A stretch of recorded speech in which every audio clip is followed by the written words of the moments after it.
માંગરોળના Navapara GIDC વિસ્તારમાં બેફામ દૂષિત પાણી ગટરોમાં છોડવામાં આવી રહ્યું છે. ડાઇંગ મિલોમાંથી છોડવામાં આવતું પાણી ખુલ્લી ગટરમાં આવતા ધુમાડા નીકળ્યા. ડાઇંગ મિલો પર્યાવરણની દુશ્મન બની.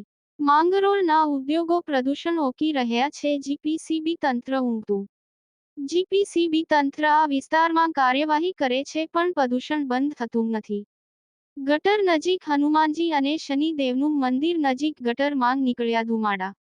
ડાઇંગ મિલના ગરમ દૂષિત પાણી બેરોકટોક ખુલ્લી ગટરમાં છોડાયા. સ્થાનિક પંચાયત, જીપીસીબી બધાના આંખા આડા કાન. रिपोर्टर जगदीश भरवाड़, न्यूज 14 की। हाँ जी, क्या नाम आपका? राधेश्याम। राधेश्याम जी, आप मंदिर का पुजारी है? हाँ, मंदिर का पुजारी है श्री कार्य सिद्धि सियाराम बालाजी कष्ट भंजन शनिदेव भगवान आश्रम।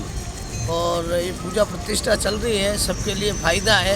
इस गटर से बहुत परेशान है, धुआं बहुत खराब निकलता है, आने जाने वालों के लिए भी मजंगवारी बदबू आ रही है। बदबू आती है। और कोई पक्षी पक्षु भी एक दो बार गिर गया था, गाय भी गिर गई थी, बहुत बड़ी मुश्किल से निकाली साहब। ये जो पानी आ रहा है डाइंग मिल का आ रहा है? डाइंग मिल का आ रहा है, इधर कंपनियों से आ रहा है आगे से। तो ऐसा ही छोड़ रहे हैं वो लोग? अब 2-3-4 बार बता दिया है साहब को, लेकिन अब किनके वो बताए करे पर अभी कोई ध्यान ही नहीं लगा रहे। और सबसे पहले तो ये बदबू बहुत खराब साहब। अब कोई मंदिर पे दर्शन करने के लिए आते हैं तो वो भी बेचारे परेशान हो जाते हैं। मतलब ये गंदगी इतनी खराब है कि मजक में चढ़ जाए तो सिर दर्द करने लग जाए साहब। जो मेरी हाथ जोड़ के विनती है कि इस धुएं को नहीं, इस गंदगी को बंद करें और इस गटर को पूरा पैक करवा दे तो बहुत बढ़िया बात है साहब। और सनातन धर्म की जय हो और बालाजी महाराज सब काम सफल करें। और जय भारत माता और भारत अखंड नाम चले। जय